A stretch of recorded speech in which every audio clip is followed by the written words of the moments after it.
Islander has been a massive success, thanks to your incredible support. If you'd like to purchase a copy of the first edition, it will be available until Monday the 17th of June, after which it will be removed from the store and go to print. This is your last opportunity to secure a copy of this first edition. Okay, so the results of the recent EU elections have caused a panic amongst the progressives.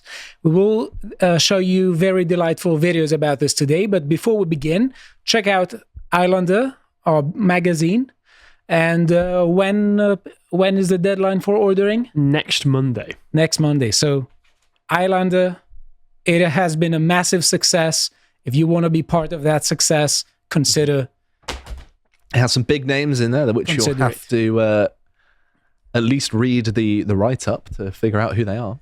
Right. So I think we should call the reaction of the left to the right and the rising of the right of the last years as right-wing derangement syndrome. And you will see why this relates to the constant use of the term far-right, but not only. So we have been exposed to unbelievably weird statements by leftists. And I want to show you this statement by Justin Trudeau, which I really want to ask you if you can spot something weird in it. Let's listen to it.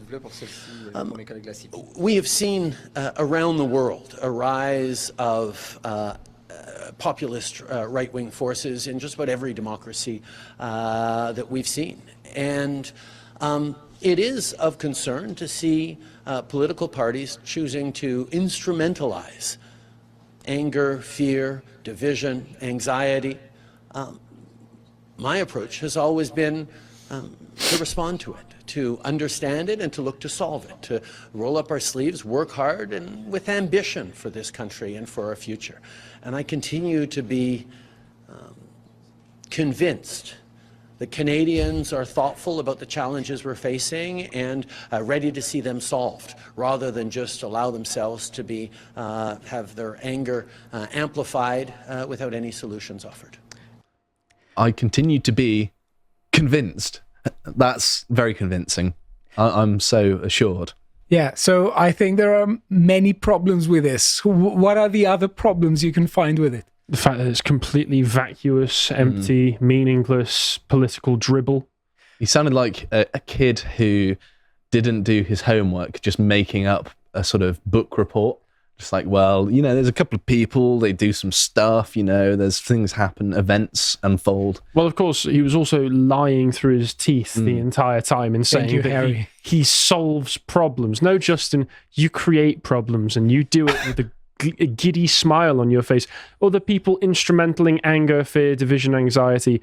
You have implemented far-ranging hate speech laws. Your healthcare system is an international joke because of the MAID. And also, let's not forget that you actively shut down people's bank accounts for protesting against your ridiculous lockdown measures. So the left really needs a mirror to hold and look and see the reflection in the mirror, because they literally project always. And this is very narcissistic. I mean, Josh, you're a resident psychologist. You know far better than I do about the use of the term. Psychopaths are drawn to power, and psychopaths, one of the ways you define what a psychopath is excessive narcissism. Is one of many. You know, you have the dark triad where you've also got psychopathy as a metric on its own, and also Machiavellianism, which does Machiavelli dirty. Yeah. But narcissism is the third and quite a central component of it. And I think that people who want to dictate what others do and use power against them tend to be predisposed to be narcissists, right? So one beautiful thing here is the way in which he just holds himself accountable to standards others than those that he uses to criticize his political opponents. Because, as Harry, you said, yes, his basic philosophy, wokeism, because he's the darling of the woke, is all about instrumentalizing anger, fear, division, and anxiety. All of that is, he routinely does exactly what he's criticizing. But it's good that he finally found out that in popular governments, if you alienate the people will start to turn their back on you. So that's a good thing. Now, let's look at how the leftists are reacting, because you see what Justin Trudeau said, that he is just responding to things. He's not just doing it, he's responding to things.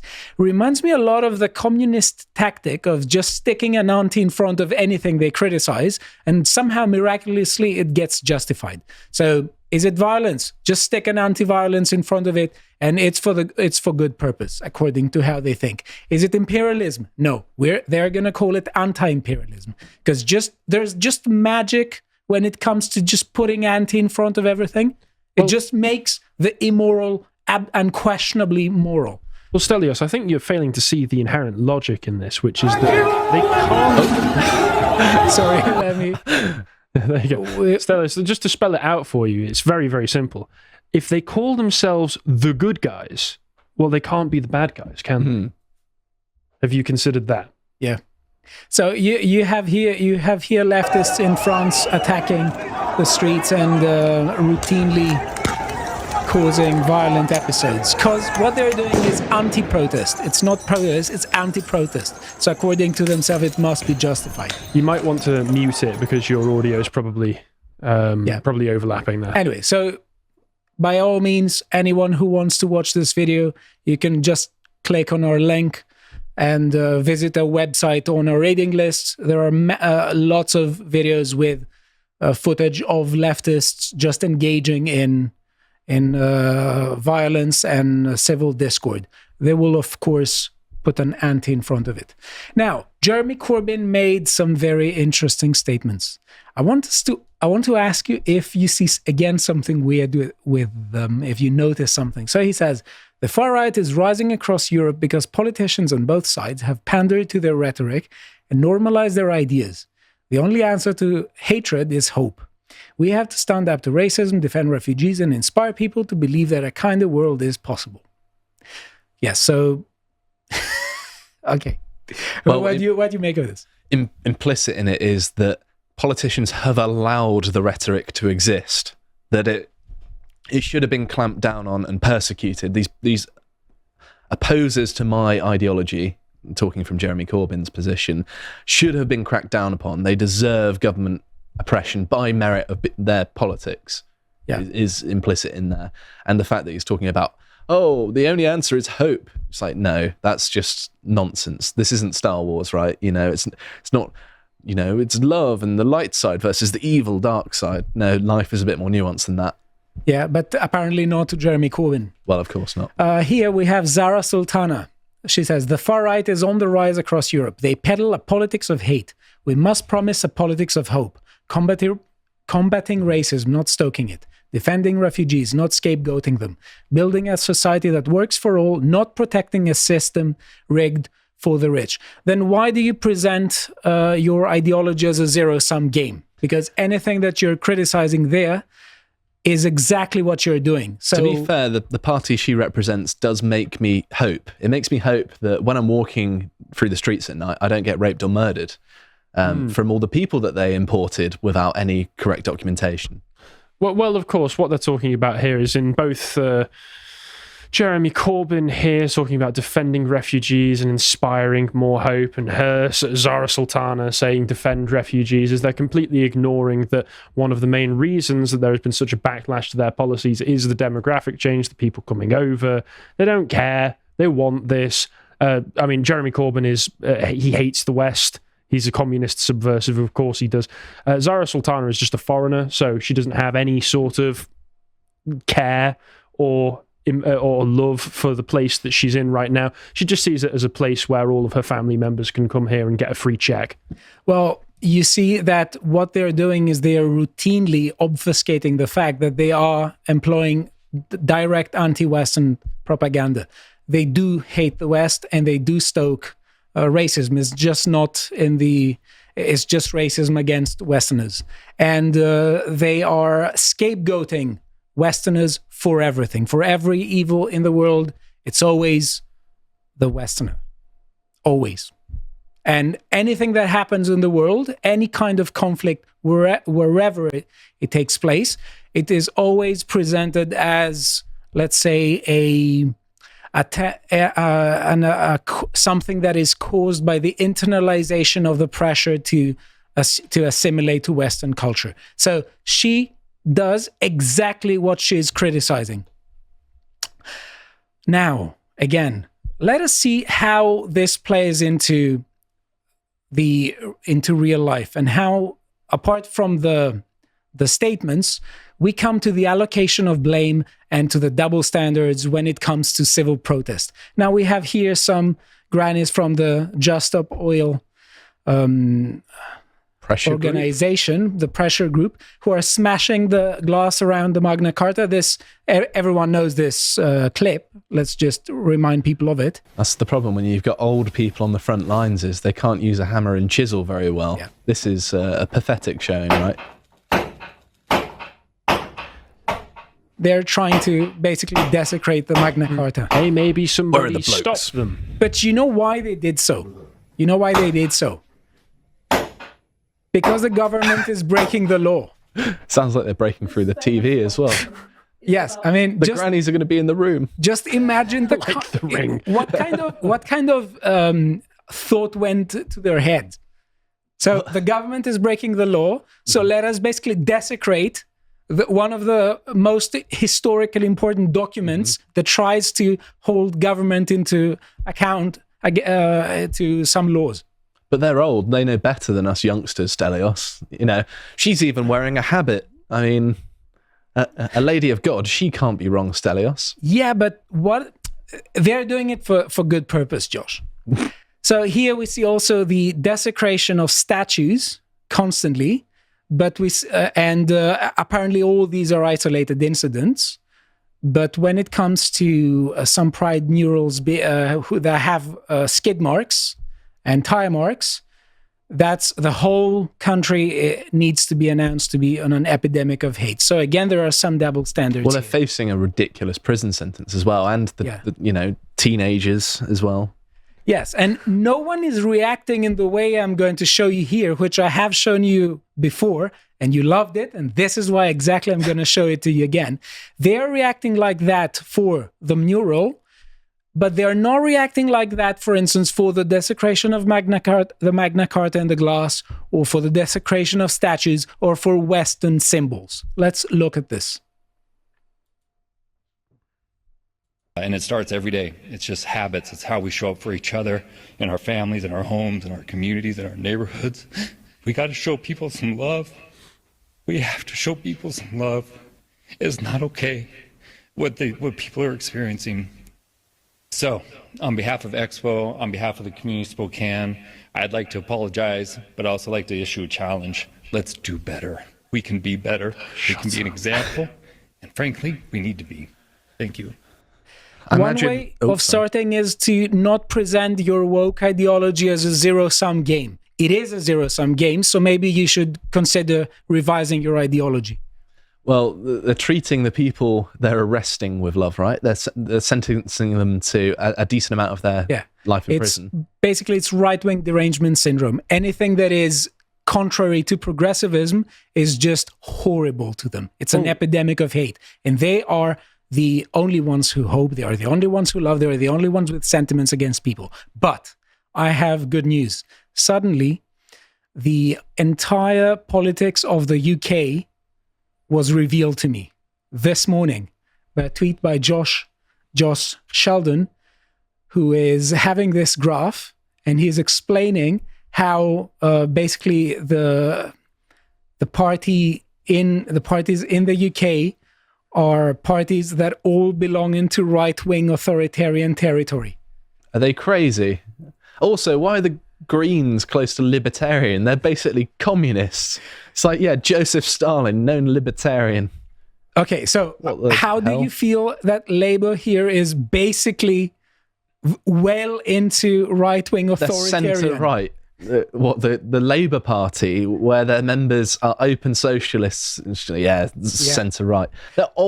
If anything, if you shifted that right quadrant all the way to the left, maybe, where Labour are far left and Reform and Conservative are still left wing, but closer to the centre. This is like the meme with the far right, where everything is just far right except from one. Except the political quadrant exists in the top left corner, and everything else is Nazi. Also, why are the Conservatives more right wing than Reform when Reform's whole shtick is that the Conservatives aren't conservative? Economics, I would suppose, because the left and right axis is supposed to be economic. Mm-hmm. But the Conservatives are socialists. But there is a very interesting implication from this graph. What about those who are saying 0 seats for the Conservatives? Are they pushing against the right here? Well, surely we'd be completely off the reservation in that case, because I'm saying 0 seats for the Conservatives from a right-wing perspective. So presumably, I'm somewhere off in a completely different political compass. Harry, you're actually far left. And it actually spins around. Is that why I've been growing my mustache? How do you feel now that basically when people are using graphs like that and they routinely put the Roman Empire? Yeah. And it's funny because they also have the SPQR symbol, meaning when they want to refer to the empire, where the SPQR is the Senate and the people of Rome. That was primarily a symbol for the Republic. But anyway, how do you feel that Rishi Sunak and the Conservatives are very deep into Roman Empire logic? I wish I lived in the world. Also, that these insane people. Also, Keir Starmer is very, very into Roman Empire now. You haven't seen him come out in his toga with a chariot flanked with Is Starmer the Caesar we've been after this whole time? I'm pretty sure Starmer sacrificed a goat and said for Jupiter at the start of the campaign, didn't he? Yeah. So basically, what this is that's the meme intended as a serious political graph, and there's a reason why this happens. And I think that the main core of right-wing derangement syndrome comes with the attempt to present anything to the right of social democracy as far right. And they do this for specific purposes. And we'll talk about them right now. So there's a very interesting tweet here by The Rabbit Hole. And it has a meme that is very funny. And it says the term far right has become so loosely applied that it's effectively useless in sniffing out genuine cases of extremism and more often used to slander reasonable people. And what is interesting here is that you can see here the bell curve. And you see the first here. You have the left and then the right, which I would say in common parlance, especially in the EU, these are the people who call themselves center-right. And what is interesting is that the left has all sorts of reasons why they would do propaganda for political, amoral reasons, why they want to call everything the far right. But it's really interesting to ask why people who call themselves center-right, especially in the EU, are buying that rhetoric. And they basically present everything as far right. And I would say that they also suffer from right-wing derangement syndrome, because if you see in the EU, especially as they are talking about, they present the right area of the spectrum as a horseshoe, basically. Anything, there is no right wing between the center-right and what is conventionally referred to as the far-right. There's no such thing. And it's an interesting question why the center-right parties would engage in such rhetoric. Now, what do you make of this? Well, it's all part of being engaged in the dialectic, correct? If we truly are, as I suspect we are, in both the US and the UK, but certainly it seems more solidly so in the UK because our system is so much more centralized than in the US. If we truly are ruled by a uniparty, then of course it makes sense for that uniparty to present itself within different fronts. And through the dialectic that it creates between the left and the centre-right, it can gatekeep out dissident voices from the dialectic. So if the centre-right is presented as far right as you can go while still being part of the respectable dialectic, then anything that goes beyond that is automatically disqualified from being seen as legitimate. They're just trying to demonise their political opponents, basically. Yeah. So I have a thread about this. check it on my account if you want. But I have two main reasons why the left wants to do it and why the center-right wants to do it. So first of all, we need to understand why this takes place.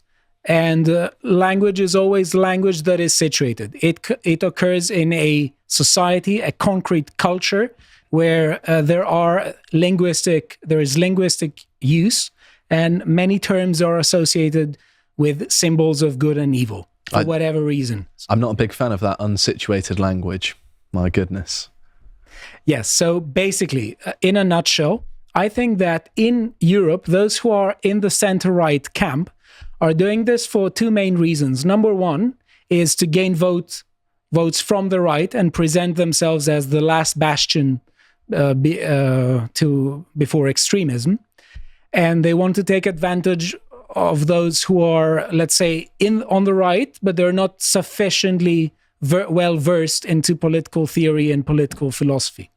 That's one reason. And number two is to virtue signal to the Social Democrats. And this is important because what you will see is that when you look at the parties who call themselves center-right, and I think philosophically they're not, by the way, I think that what they're doing is very simple. They have zero substantive values. All their values are essentially procedural. They want to show that they are very much in favor of what is called civil discord, and they really have no vision. And in fact, they're penalizing vision, they're demonizing vision. And the only thing that this leads them to is to slowly and steadily begin to mimic social democrats and those further to the left, because they do commit themselves to some substantive values, even though I think that most of them are wrong. Well, let me tell you what those people on the centre-right, as represented here, want. They want leftism with lower taxes. With brakes. That's all they want. Well, it's the old adage that the Tories are Labour driving at the speed limit, isn't it? It's that same sort of philosophy, but applied to all politics. And there's a really good essay by Hayek when he was writing about why he's not calling himself a conservative. And he's very adamant about what he means by conservative. He means about people who treat conservatism purely as temperament, and they have no substantive values. So this kind of conservatism that isn't attached to substantive and traditional values, is precisely the kind of conservatism that is visionless and is slowly starting to mimic social democracy and occasionally those to the further left. And the left does this for two main reasons. One is to demonize everyone who is to the right of social democracy, and also to sort of pre-justify violent action in the name of self-defense. Because, as I said at the beginning, the left is known for sticking an ante in front of everything, and suddenly any kind of act that they think the other side is immoral when performing, they suddenly become moral when they are performing it, because all of that is in the name of the good, in the name of the progress.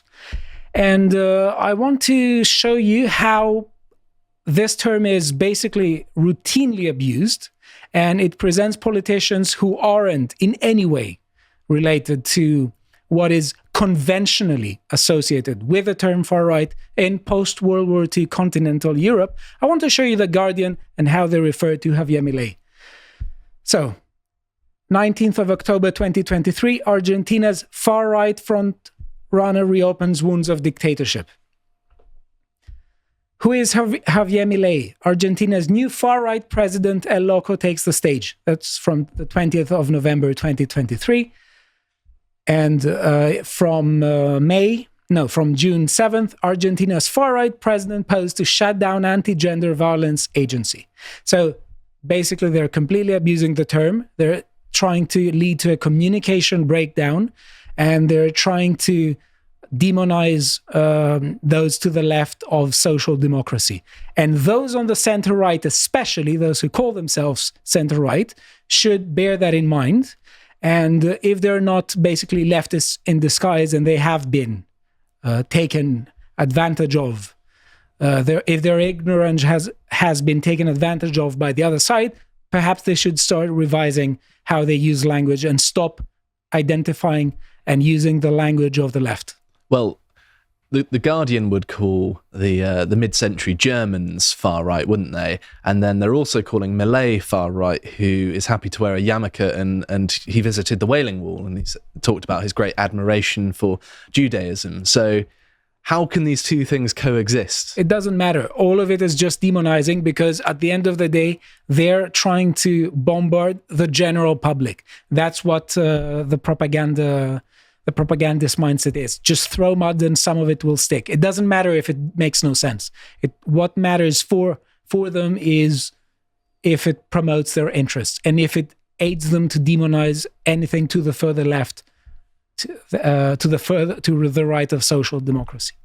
And they also think, those on the far left, they think that social democracy basically is a facade for them. It's just a means.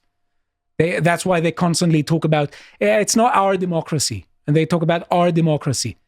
And even if the people vote differently, the people are not enlightened enough. We need an enlightened vanguard party, as they say, to tell the people how to think.